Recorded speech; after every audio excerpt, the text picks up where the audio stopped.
Hello, my friends. This guy with the haircut there is not a good dude. Now, they call him Mr. Colors, but I couldn't find his first name, so for the purposes of this video, we're just gonna call him Dingus, for obvious reasons, and for reasons that will become more obvious as we go through the video. I don't know, I kind of feel like when he doesn't have his orange jumpsuit on, his celebrity lookalike is this guy. Now, he has made his baby mamas and daughters' lives a living hell. He is constantly calling them and threatening them, and in the past he has actually laid hands on his daughter's mom. So it's not all talk, and even when she got a protective order against him, he just violated it because he doesn't care.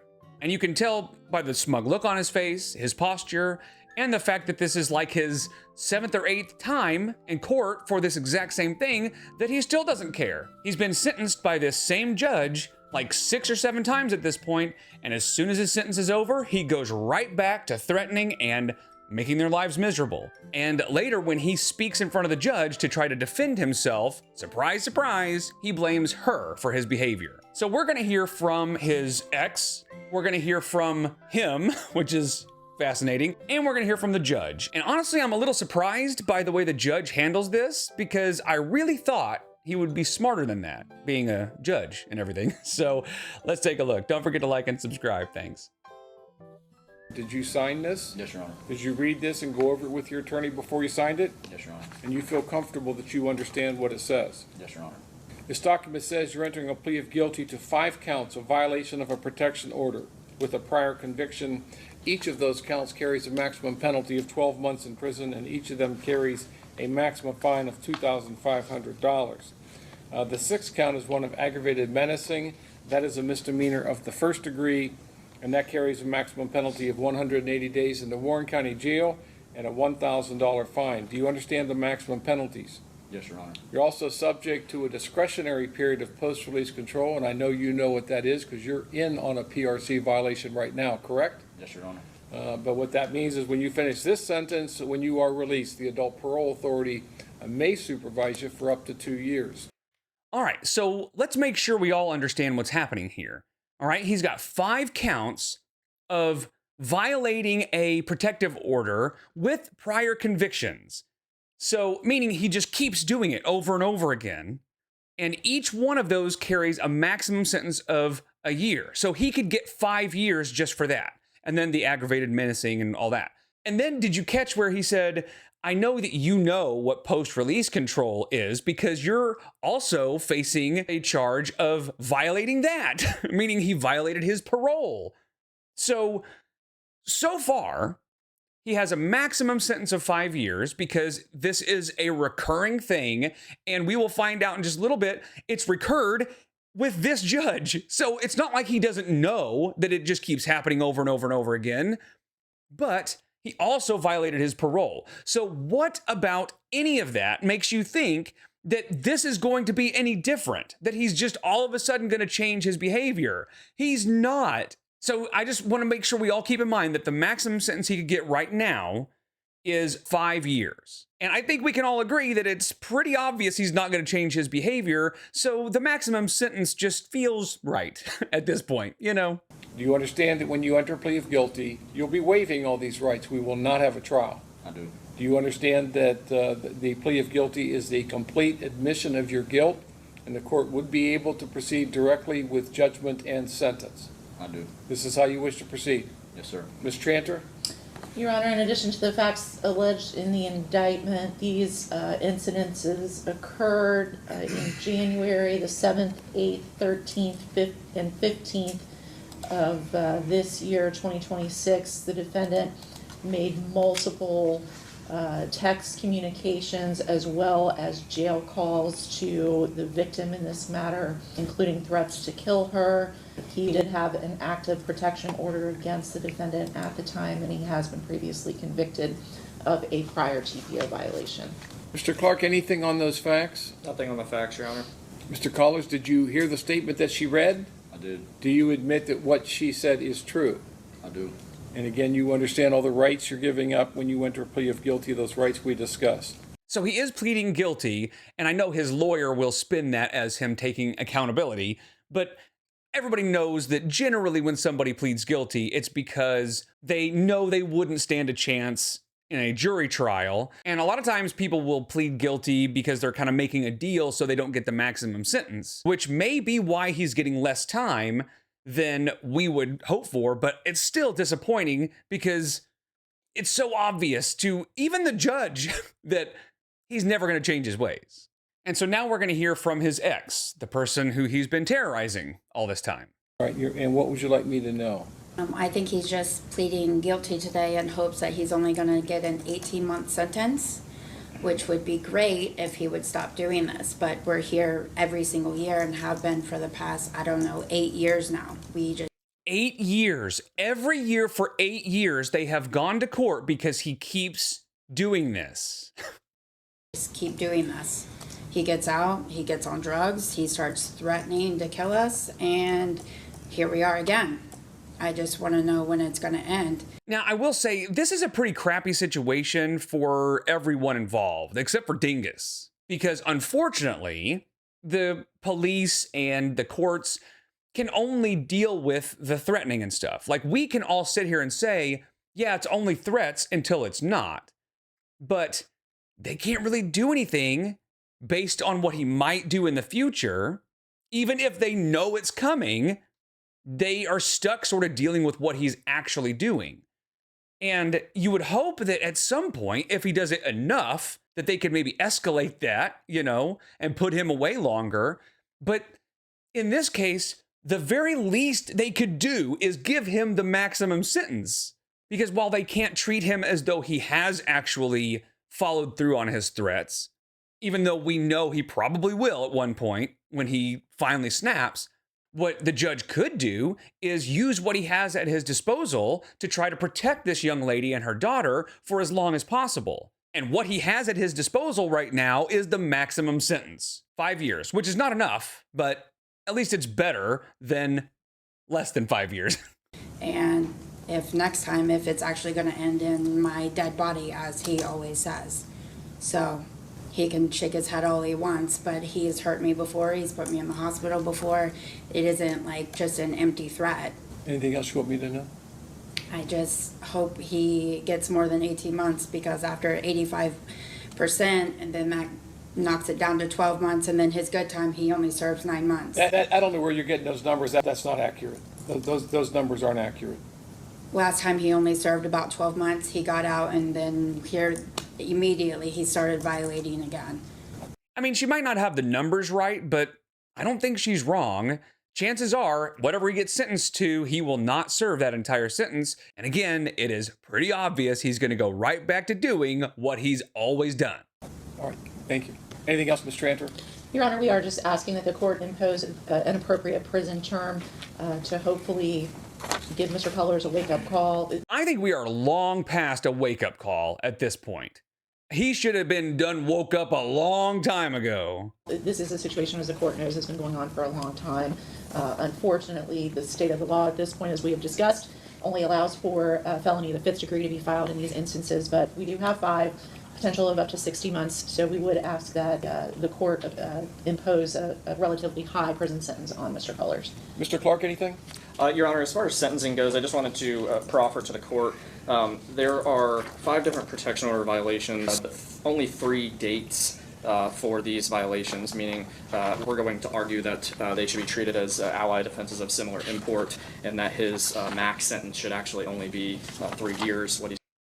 Wait, what? So he's saying that because 5 incidents happened during 3 days, that they should kind of be lumped together. The ones that were on the same days should be lumped together. So it's really only 3 instances if you think about it. No. He can be a jackass and threaten people more than once in a single day. And each of those should be their own charge. And that his max sentence should actually only be 3 years, what he's facing. We believe that an 18-month sentence is, half of that and more than fair to punish him. Okay, so it sounds like the plea deal was for 3 years, and he's now saying that they think 18 months, which is basically half of that, is fair. You mean the same 18 months that he has served over and over and over again and continued to do what he does? He has recently taken responsibility, seemingly, for these actions, and by his actions, what he's doing in prison to try to improve his mental health and drug issues in the past. He is enrolled in the VIP drug and alcohol program. He's been in that for about 2 months. That's a 6-month program. He is taking a fatherhood class. He's about 3 to 4 weeks into that, which is a 2-month total course. He's in an anger management course, which he's completed about 2 to 3 weeks of. Oh, well, why didn't you tell me that? You mean when he was in prison and had nothing else to do, he sat in a drug class for a couple of months and took a fatherhood class for a couple of weeks? And of course, anger management. I bet he's learned a lot in a couple of weeks. You know what? He's a changed man. I can tell. Things are going to be very different this time. And that is a 2-month total course, but it can continue as long as he needs it. We just asked that the court sentence him to 18 months or less. Again, these violations specifically, I know he has a track record with this victim, and I understand that she's upset, but these violations specifically were jail calls and were seemingly text messages. So, these violations are not, no physical harm was caused or anything to that effect. Obviously, he would acknowledge that the messages weren't appropriate, but I did want to at least acknowledge that in front of the court. So. Bro, the way he said, I understand that this is a recurring thing, and I understand that she's upset. That's just so condescending, just what a patronizing ass. I know he has to try to make his client look good, so he has to minimize everything he does, but something tells me he would be upset if somebody terrorized him and his kid enough that they had to go to court over it 8 times. Mr. Collins, is there anything you want me to know? Yes, Your Honor. I would never hurt her. That is Abuser 101. They all say, I would never hurt her. They have found women in dumpsters. They have found women in ditches. And the guy said all along, I would never hurt her. She knows this. She starts doing this to me anytime I try to get around my daughter when she has a dude around, and she tries to make me look bad. And look, I've been in front of you multiple times, and it's all been for phone calls and this and that. I'm saying, and if you look at some of these phone calls, yes, I was on drugs at this time. I've been trying to really get help this time and trying to better myself, so when I get out this time, I can actually get my daughter's life so she can quit doing this. Because every time I get out and I try to get in my daughter's life when she don't want me around, then she goes and she does this, and then I get upset and I get on drugs, and then it's just a revolving door. You know what I'm saying? I don't want to keep doing this. You know what I'm saying? He's saying it's her fault for making him angry, and it's her fault for making him go back to drugs. It's her fault for what he does when he's on the drugs. Everything is her fault. And of course, he's like, I've been really trying to better myself this time. This time I really want to see my daughter. This time, it's different this time. This is the 8th time. And I'm guessing he said the exact same thing the first 7 times. So I'm actually trying to do something different this time, because I'm not going to hurt her, and she knows I'm not going to hurt her. I don't want to keep doing this with her, so I'm actually trying to do the right route. So this is why I'm trying to take steps while I'm in prison, so when I get out, I can go and take the proper steps, get a lawyer so I can get rights to my daughter, so she can't keep doing this to me, so I can go the actual right way this time instead of trying to go through her. So she can't keep doing this to me. Does this sound like somebody who is taking any accountability? Does this sound like somebody who is going to stop doing what he's doing? He had the audacity to say that she can't keep doing this to me. All right, thank you, sir. Yeah. I just took a few comments before I pronounce your sentence. Mr. Collins, she doesn't have to do anything to make you look bad. You make yourself look bad. This is where it gets frustrating, because that was a sick burn. And so he knows what's up, right? The judge knows what's up. That's why the sentence he gives him is pretty disappointing. You continue to violate court orders. She indicated the last 8 years. It's actually been 10 years. Since I've been on the bench in 2017, this is the 3, 5, 6, 7. This is the 8th indictment that you've been in front of me in 10 years. 8 indictments. You're probably, of all the defendants, thousands of defendants that have come before me, the number of indictments that you have is probably pretty close to the top of the list. And I don't have many, there's not many defendants that when I hear the name, I immediately recall of the case, because you've been in front of me so many times. That's why I don't need a pre-sentence investigation today. I understand these are felonies of the 5th degree. And Ms. Collins, I will say to you, it doesn't matter how many times he does this, The level of the offense never changes. It doesn't go up any higher than an F5. And that is frustrating, man. Like, I understand why, I guess, but it's still annoying that somebody can just keep doing the same things over and over and over again. And it never gets to the point where they're like, all right, that's it. We got to do something different now. Because, like her attorney said, they wanted to give him a wake-up call. Well, if he was going to get a wake-up call, it would have happened by now. This is not going to be any different.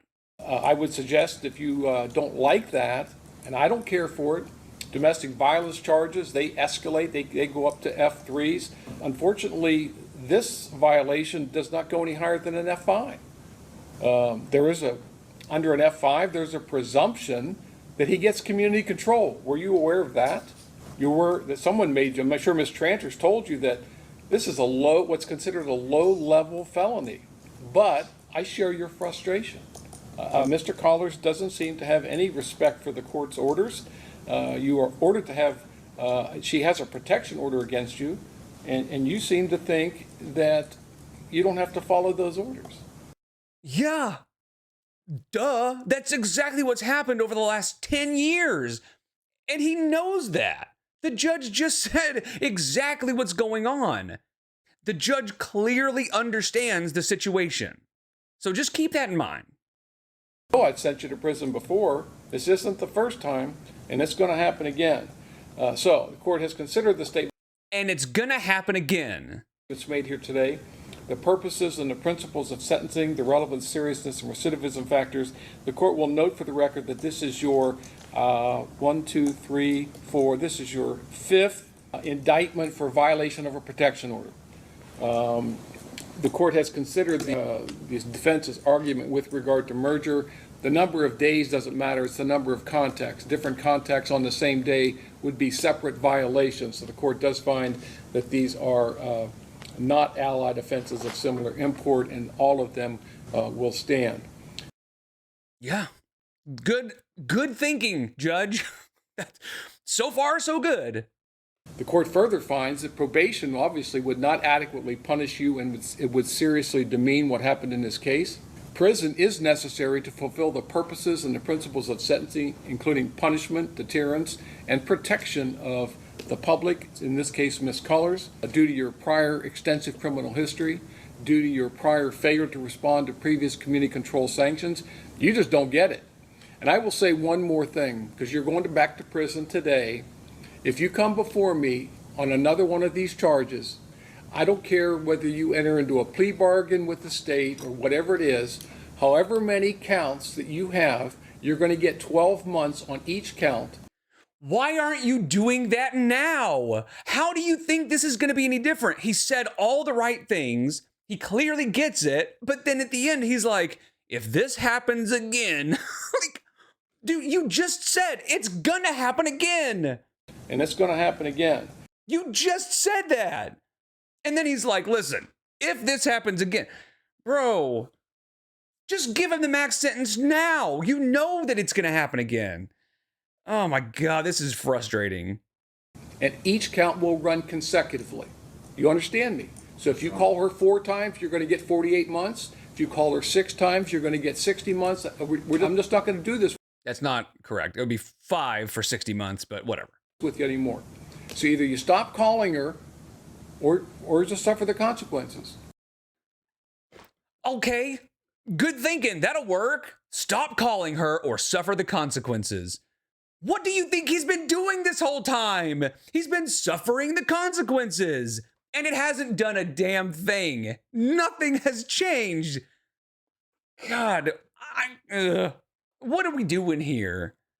Plea bargain is not going to help you in the future. And I know Ms. Tranter was very firm in this case that she was not going to agree on a number.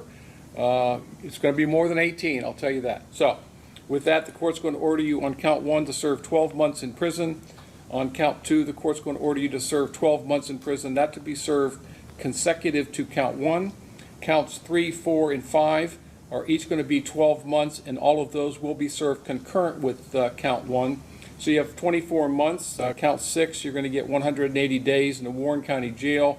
That by law must be served concurrent with the felony sentence. So 24 months. I mean, it's still 2 years, but if you're doing the math, that is less than half of the max sentence. So realistically, in probably about 18 months, he will be out and likely terrorizing them again. Now, the only silver lining here is assuming he doesn't actually hurt them, or worse, the next time he gets out, next time, hopefully, and according to the judge, he will be sentenced to the maximum sentence. It's just a shame he couldn't do that now so that she and her daughter can actually have as much time as possible to feel safe. Now, you're also subject to the discretionary post-release control. Do you want me to go over that with you again? No, Your Honor. All right. Final thing is the court does find that a consecutive sentence is necessary to punish this defendant and to protect Ms. Collars. It is not disproportionate to the conduct or the danger posed by the defendant. And again, this defendant demonstrates that he's just going to keep doing it, but 2 or more offenses are part of a course of conduct, and the harm caused is so great or unusual that a single prison sentence is simply inadequate regarding the seriousness of the conduct. Yeah, that is what happened the 3rd time, the 4th time, the 5th time, the 6th time, the 7th time. But now we're on the 8th, and you would think, after saying that so many times, right? He has to say, we had to use consecutive sentences because it's a recurring thing. You would think at some point he would realize that it probably warrants not just consecutive sentences, but maximum consecutive sentences. And I am just flabbergasted that he actually went with a plea deal on the 8th time. Like, why? At this point, he had every right to be like, no, obviously this is not working. But maybe it'll be different the 8th time, you know? Maybe we won't be here 9. But honestly, the biggest concern is, will this be the time that he finally has enough and actually follows through with his threats? And I would imagine that she and her daughter are probably thinking that constantly, especially when he gets released. But something tells me in a couple of years, we're going to be right back here seeing another video like this with this guy in front of this judge. And it wouldn't surprise me if the judge is like, oh, we've been here so many times. No, you better stop calling her or suffer the consequences. Here's another 2 years. But anyway, I just thought this was interesting, mainly because of the fact that he blamed her for everything he did and had the audacity to say, she can't keep doing this to me. Basically saying that her turning him in is the real problem. And then also the disconnect between what the judge was saying and what he actually did. I don't know, man. This was just a weird case altogether. I just think it would really suck to have a life where your ex is constantly on substances and always terrorizing you and threatening you. And always in the back of your mind, you're like, is this the time that they finally have lost their mind and they're going to actually follow through? And he could say all he wants, I would never hurt her, but we've all heard that before. But anyway, I appreciate you guys so much. I will see you in the next one. Take care.